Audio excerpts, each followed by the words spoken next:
শুধুই বনের পাখির জন্য সড়কের দুপাশে নিজ উদ্যোগে ফলের গাছ লাগানো শুরু করেছেন ওয়াহিদ সর্দার।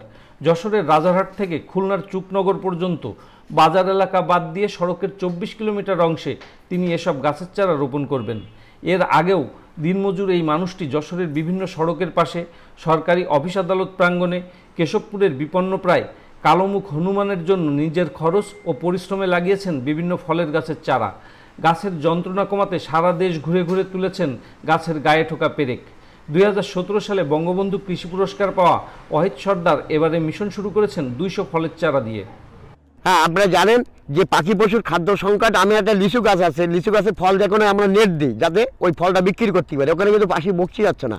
এরকম প্রতি ফলজ গাছগুলো আমরা নেট দিয়ে, জাল দিয়ে পাখি প্রতিরোধ করি বা ঢোল বাজাই। তো যার জন্যই উন্মুক্ত জায়গায় যদি গাছগুলো থাকে, পাখিরা অবমুক্তভাবে খেতে পারে, তাদের চাহিদা হিসেবে খেতে পারে। শুধু আম গাছ না, এখানে জগডুমুর, এখানে আপনার তেঁতুল, এখানে আমরা আপনার জলপাই, এখানে কামরাঙা, আমরা অনেক পদ্ধতির যে গাছগুলো আছে, ফলের গাছগুলো আছে, এইগুলো আমি লাগাচ্ছি। তো এবারে এই যে রাজারহাট থেকে চুকনগর সড়ক দেখলাম রাস্তা প্রয়োজনে, জনগণের প্রয়োজনে বৃদ্ধি করেছে, যে সাইডে সুন্দর করে গাছের চারা রোপণ করার পরিবেশ এসছে। তাই আমার নিজের জোন খাটার টাকা, আংশিক দিয়ে টাকা আমি চারা কিনলাম। পাশাপাশি ঢাকার বিশেষ ব্যক্তি আমার পাশে এসে দাঁড়িয়েছে, তাদের অর্থাৎ তাদের সহানুভূতিতে আমি আস্তে আস্তে এগিয়ে যাচ্ছি। আমার নিয়ত আছে যে এবছরে 12 কিলোমিটার গাছের চারা রোপণ করবো রাস্তার 2 ধার দিয়ে।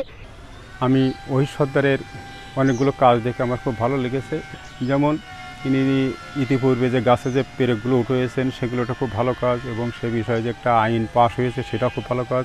সেই দেখা যাচ্ছে কেশবপুর এলাকায় সে ওই হনুমানদের জন্য অনেক গাছ লাগাইছেন। এখন এই পশু পাখির জন্য কিছু গাছ লাগাচ্ছেন, ফল করা গাছ। যে তিনি জীবের প্রতি যে সহৃদয় ভাব, এটা আল্লাহ এবং আল্লাহ রাসূলেরই একটা অংশ। তার এই কাজে আমি যতদূর পারি উৎসাহ দান করবো, এটা আর কি আমার কাম্য।